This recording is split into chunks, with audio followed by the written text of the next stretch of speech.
अस्सलामुअलैकुम दोस्तों, क्या हाल है आपका? ठीक ठाक है? सब खैरियत है? आप लोग खैर वाफियत से हैं? क्या मामला चल रहे हैं ज़िंदगी के? और क्या नई ताज़ी चल रही है दोस्तों? दुनिया में जो है ना, बहुत ज़्यादा फ़रेब, धोखा, ये चीज़ें बहुत ज़्यादा हो गई हैं। तो मैं आज आपके साथ कुछ बातें शेयर करूँगा, कुछ ज़िंदगी के एक्सपीरियंस जो मेरे साथ हुए हैं, कुछ आपके साथ भी हुए होंगे। तो बात ऐसी है कि दुनिया में धोखा जो है ना, इसको तो लोग कुछ समझते ही नहीं है। धोखा देना तो लोग ऐसा समझते हैं जैसे इससे इनको पता नहीं सवाब होगा। ऐसे एक बंदा इतनी मेहनत से पैसे कमाता है और आप लोग जो है ना, मतलब आप लोगों को नहीं, सॉरी मैं कह रहा हूँ, मतलब वो जो लोग हैं वो ऐसे उनसे पैसा बटोर लेते हैं जैसे कि वो उनका नहीं, इन्हीं का था। तो ऐसे ही मेरे साथ एक एक्सपीरियंस मैं आपके साथ आज शेयर करता हूँ। हमारा एक दोस्त है था, हम लोग इकट्ठे एक जगह पे जॉब करते थे और सारे मामला, खाना पीना उठना बैठना, सब लोग हम लोगों का इकट्ठा था। तो काफ़ी अर्सा हो गया था हमारी उससे बात नहीं हुई थी। तो फिर एक दिन उसकी कॉल आई, रिजवान भाई मैं ओमान में हूँ इस वक्त, तो जो है ना बड़ा अच्छे मामला हैं जी, मैंने प्लॉट ले लिया है, मैंने ये कर लिया है, मैंने वो कर लिया है। तो उसने काफ़ी चीज़ें जो है ना हमसे बातें शेयर की। तो आप आना चाहते हैं मेरे पास, बताएं। और जो मेरा एक दोस्त था, हम तीन लोग थे अच्छे, मतलब हमारा तीन लोगों का बड़ा अच्छा ग्रुप था। तो मेरी उनसे भी बात हुई है। तो आप आना चाहते हैं मेरे पास, वीज़े हैं, तो अगर आपने आना है तो बताइए। ये हमारा वो दोस्त है जो हमारे साथ इकट्ठा बैठ के एक प्लेट में हम खाना खाते, इकट्ठे इकट्ठे जो है ना खाना खाते थे। नहीं सर, अभी क्या है जी, हमने, मैं तो खैर जाना नहीं चाह रहा था, अल्हम्दुलिल्लाह मैं यहाँ पे ठीक हूँ। तो लेकिन मेरे दोस्त ने इंसिस्ट किया कि यार रिजवान भाई अच्छी अपॉर्चुनिटी है तो करते हैं वेल। मैंने कहा चलो ठीक है। हमने उससे बात की तो उसने हमें सारा प्रोसीजर बताया कि ऐसे ऐसे है। फिर उसने बताया कि मुझे कुछ पेमेंट आपको एडवांस देनी है आपने मुझे, तो बाकी जैसे जैसे काम होता जाएगा ना मैं आपको देता जाऊँ, मतलब आप पेमेंट मुझे ना करते जाइएगा। थोड़ा बहुत उसने कहा था पेमेंट लूँगा मैं आपसे, बाकी सारी पेमेंट जो कहता है आप इधर आ जाएंगे तो उसके बाद फिर आप जॉब पे लग जाएंगे तो फिर बाकी पेमेंट मैं आपसे तब लूँगा। हमने कहा चलो ठीक है। नहीं जी, हमने, उसने हमें पैसे मांगे एडवांस, हमने भेज दिए 50,000, मैंने 50,000 मेरे दोस्त ने भेज दिए। हम दो दोस्त थे, दोनों ने अप्लाई किया। 1 लाख रुपये हमने उसको भेज दिया। 2 4 5 दिन के बाद उसने ऑफ़र लेटर भेजा। फिर कहता कि मैं आपको ना बस थोड़े दिनों में आपका वो जो है जो क्या नाम है, वीज़ा भी आपको भिजवा दूंगा। हमने कहा चलो ठीक है। नहीं जनाब, वीज़ा आ रहा है। वीज़ा आते, वीज़ा आया और यार मुझे ना कुछ पैसों की ज़रूरत पड़ गई है आपके वीज़े के लिए ना, मेरे पास पैसे कम पड़े हैं तो थोड़े पैसे और भिजवा दो। तो हमने कुछ पैसे उसको और भिजवा दिए, मैंने भी और मेरे दोस्त ने भी भिजवा दिए। ले जनाब, करते करते करते करते फिर उसने और पैसे मांगे। अब मेरा दोस्त, हम आपस में मशवरा करें, यार हमने इसको पहले ही पैसे दे दिए हैं तो हमारे यहाँ पे कभी अभी कोई ऑथेंटिक चीज़ नहीं आई है। तो अब हम कह रहे थे कि यार ऐसा ना हो पीछे हटे तो फिर मामला सारा बिगड़ जाए, तो हमने उसे फिर पैसे दे दिए। और खैर करते कराते उसे 2 2 लाख रुपए हमने दे दिया।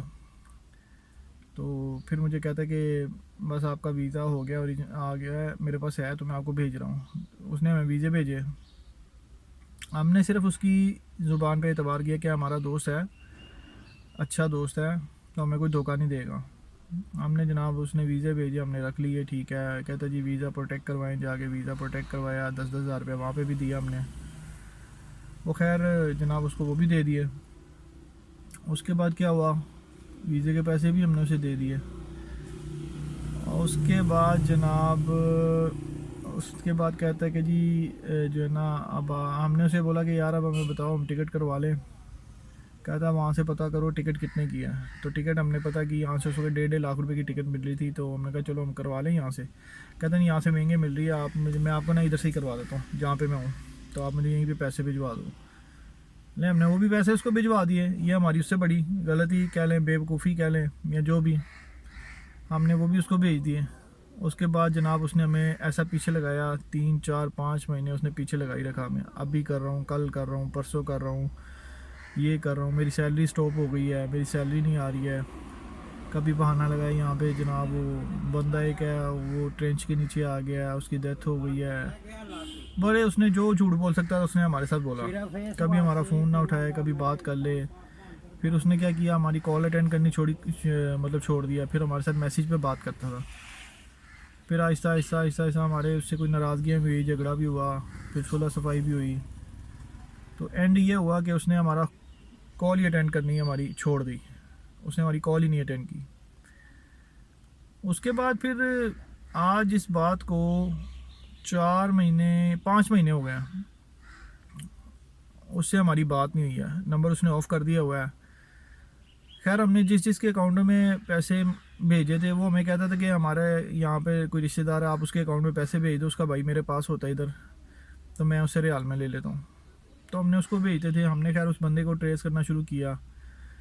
उसके नंबर थे हमारे पास, उससे बात की। वो कहता है कि जी मेरा तो जो है ना यहाँ पे जैज़ कैश का काम है, सिर्फ मेरे पास हज़ारों लोग आते हैं, पैसे ट्रांसफ़र करते हैं, ये है वो है। वो उसके साथ मिला हुआ था। हमने कहा चलो ठीक है यार, कोई नहीं। खैर हमने उसको 2 4 दफ़ा थोड़ा सा उसको थ्रेट भी किया कि यार तुम हमारे पैसे जो है ना तुम उसके साथ मिले हुए हो, तो हमें सच सच बताओ क्या मामला था। नहीं मैं उनके साथ नहीं मिला हुआ, ये है वो है। फिर हमने किसी तरीके उसके वालिद साहब का नंबर लिया।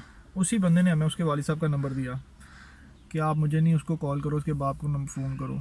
उसको डर लग गया ना कि ये अब मुझे कॉल करने लग गए। हमने उसको बोला कि भाई हम उसके उस पर भी जो है ना FIR कटवा देंगे और तुम भी अंदर जाओगे, क्योंकि पैसे तुम्हारे अकाउंटों में आए हैं। उसने उसके बाप का नंबर दिया, उसके बाप से बात हुई। जब उसके बाप से बात हुई ना तो उसकी कॉल आई हमें दोस्त की।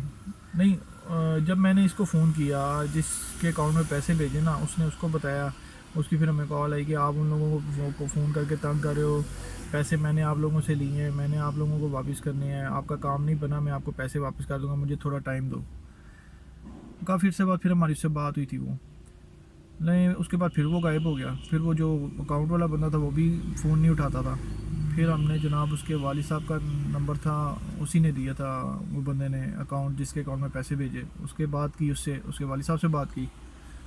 जब उसके बाप से बात की तो उसके बाप ने बताया कि बेटा ये जो है ना इसने यहाँ पर भी टोटल जो है ना 24 लाख यहाँ पे जो है ना 24 लाख का फ्रॉड किया है। हमारे जो गांव है ना वहाँ से भी लोगों के साथ इसने धोखा किया और गायब हुआ है। तो उस वक्त हमें पता चला। हमने कहा ये होता कहाँ पे है? कहते वो इधर ही होता है, पाकिस्तान में ही है। ओमान था लेकिन अभी वो पाकिस्तान में ही है, काफ़ी देर से आ गया हुआ है। तो पाकिस्तान में अब हमें नहीं पता वो किधर है, गायब हुआ पड़ा है। हम खुद परेशान हैं। पुलिस आती है हमारे घर आती है, हमें भी ले गई थी 1 2 दफ़ा जाके। लोगों ने यहाँ पे 2 3 FIR उस पर कटाई हुई हैं पहले ही। तो हमने कहा, हमने उस पर बाप से बात की। उसका बाप बेचारा रोने लग गया। कहता बेटा मैं क्या करूँ, मैं मर जाऊँ, मैं क्या करूँ, मैं किस तरफ जाऊँ, मैं खुद इतना परेशान हो गया हूँ। वो गलत करके गया और जो है ना जलील हम लोग हो रहे हैं अपने गांव में भी, हर जगह पे हर बंदा हमें पकड़ा आके। कहता मुझे नहीं पता अभी वो कहाँ पे है, कहाँ पे गायब हुआ है। तो थोड़ी सी उसके वालिद से भी सख्ती से बात की तो उसने हमें बोला कि आप हमें थोड़ा सा टाइम दो, मैं आपको पैसे कहीं ना कहीं से अरेंज करके देता हूँ। फिर जब भी उससे 3 4 5 दफ़ा बात हो चुकी है उसके पास, अभी वो बेचारा खुद कहता है मैं आपको अपने घर का एड्रेस भी देता हूँ, सारा कुछ देता हूँ, आप यहाँ पे आ जाएँ, यहाँ पे आके देख लें, आपको खुद पता चल जाएगा कि जो है ना मैं आपसे सच बोल रहा हूँ या झूठ बोल रहा हूँ। कहता मुझे नहीं पता वो कहाँ पे है। कहता वो जिसके अकाउंट में पैसे भेजे थे वो भी बंदा भाग गया हुआ है, और जिससे इसने यहाँ पे वो वीज़े निकलवाए थे 2 नंबर, वो भी बंदा यहाँ से भागा हुआ है। तो कहता है उन पे FIR हुई हैं, अब उनकी पेशियाँ हैं, आप पता नहीं वो आते हैं नहीं आते, किधर है, उनको पता चल गया नहीं पता चला, मैं नहीं पता। तो कहता है मैं आपसे वादा करता हूँ मैं आपके पैसे मैं वापस दूंगा आपको, मुझे टाइम दो। मेरा काम जो है ना फर्नीचर का है, अभी मेरा काम चल नहीं रहा, थोड़ा सा काम चलेगा, मैं बस कुछ पैसे इकट्ठे करके मैं आप लोगों के पैसे वापस कर देता हूँ, लेकिन मुझे मेरा बेटा टाइम दो थोड़ा सा। और बेचारा लिटरली ना रोने लग जाता है। तो क्या फ़ायदा ऐसी औलाद का कि अपने माँ बाप को भी जलील किया और ख़ुद तो वो समझ लें कि उसने अपनी आखिरत तो ख़राब की ना। कितनी देर खा लेगा वो पैसे? आज खा लेगा, सारी ज़िंदगी बैठ के तो नहीं खा सकता ना, ख़त्म तो हो ही जाने, वो आज नहीं तो कल ख़त्म हो जाएंगे। इवन उसने यहाँ तक हमें बोला था कि यार मेरे ना वालिद साहब और मेरी जो है ना अम्मी अब्बू जा रहे थे मोटरसाइकिल पे, तो उनका एक्सीडेंट हो गया, तो मेरे वालिद की ना टांगें टूट गई हैं, तो मुझे यार कुछ पैसे उधार दे दो। लेकिन हमारे साथ जो कुछ हो चुका हुआ था, हमने उसे पैसे नहीं दिए। उसके बाद हमने कहा यार आप तुम हमसे पैसे क्यों मांग रहे हो, तुम्हारा वहाँ पे कोई रिश्तेदार नहीं है, तुम अगर बाहर बैठे हो तुम्हारा वहाँ पे रिश्तेदार नहीं है, तुम अपने किसी रिश्तेदार को, भाई को, मामू को, चाचू को, कोई कोई बंदा नहीं है आपका जो आपके माँ बाप के साथ इस तरह कर सके। तो नहीं जनाब, उसने वो 50,000 उसने मांगा, करते करते वो 50,000 से चलो यार 10,000 भेज दो, 5,000 भेज दो, फिर कहते हैं 3,000 भेज दो। अब इसका क्या मतलब है कि वो झूठ बोल रहा था। मैंने जब ये बातें उसके वालिद को बताई, उसका बाप इतना रोया ना फ़ोन पे, कहता है जो अपने जिंदा माँ बाप के हाथ पाँव तोड़वा रहा है, तो बेटा आप तो उनके लिए कुछ भी नहीं हो, फिर आप तो उसके लिए कोई चीज़ नहीं हो। तो मतलब दुनिया में इतना कुछ फ्रॉड हो रहा है कि बंदा सोच भी रह जाता है कि यार ऐसा भी हो सकता है हमारे साथ। हमने हमने नहीं सोचा था कि यार ऐसा भी हो जाएगा। हमारी गलती है कि हमने सिर्फ वही बात है ना कि हमने, एक दोस्त था, इकट्ठे उठे बैठे सारा कुछ मामला हमने उस पर एतबार करके दिए जो नहीं करना चाहिए था। लोग कहते हैं कि पांचों उंगलियां एक जैसी नहीं होती। अब जो मुल्क के हालात हैं, जो मैं देखता हूँ ना बाहर, अब तो बराबर होने वाला ही हिसाब हो गया। हर बंदा जो है ना एक दूसरे को बस जो है ना यही करने के चक्कर में फ्रॉड के, बस यार जो इसका पैसा है ना वो मेरे पास आ जाए। और आपको पता है दुनिया का सबसे जो मुश्किल काम है ना, वो किसी की जेब से पैसा निकलवाना है। तो मैं आप सबको को यही बोलूँगा कि भाईजान जो भी आप काम करें सोच समझ के करें, पूरी वेरिफिकेशन करें, बंदा कहाँ पे है, कैसा है, किसी को पैसे देने हैं, पार्टनरशिप करनी है, जो भी मामला करने हैं बड़े सोच समझ के, लिखत पढ़त के। और मैंने इसी चक्रों में ना अपने सिर्फ दोस्तों से काफ़ी दफ़ा मैंने जो है ना धोखा खाया है, सिर्फ ज़ुबान के एतबार पे। मेरे वालिद साहब से, अभी तो मेरे वालिद साहब की डेथ हो चुकी है, वो मुझे कहते होते थे कि तुम यार अपने दोस्तों पे इतना एतबार ना किया करो। लेकिन अब मुझे एहसास होता है कि वो ठीक कहते थे कि नहीं करना चाहिए था।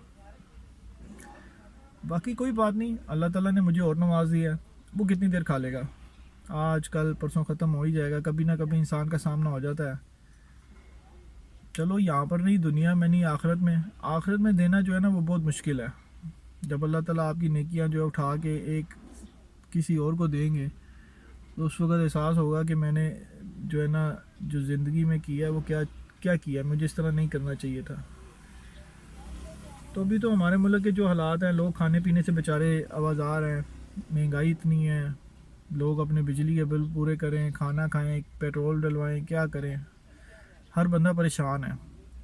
तो भाई कभी किसी को धोखा मत दीजिए। देखें, आज आप अपनी औलाद को हराम कमाएंगे ना, हराम कमा कर खिलाएंगे, कल को आपकी औलाद भी ऐसे ही करेगी। और औलाद अगर ऐसा करेगी तो समझ लें कि आप की आखिरत ख़राब हो गई है। तो बस अल्लाह ताला हम सबको हिदायत दे। ये एक छोटा सा मेरे साथ इंसिडेंट था, मैंने आप लोगों के साथ शेयर किया। शेयर करने का मकसद ये है कि आप लोग बी अवेयर, बस बच के रहें लोगों से, दोस्तों यारों से, जितना मर्ज़ी क्लोज हो। सगा भाई नहीं आजकल अपना बनता, तो बाकी तो बात की बातें हैं। बाकी अल्लाह ताला हम सबको हिदायत दे। नमाज़ पढ़ें, दुआ करें मेरे लिए भी, मैं भी आपके लिए करूँगा, मेरे वालिदैन के लिए, मेरी फैमिली के लिए, मैं आप सबके लिए दुआ गो। अल्लाह हम सबको हिदायत दे। अस्सलामु अलैकुम रहमतुल्लाहि व बरकातहू।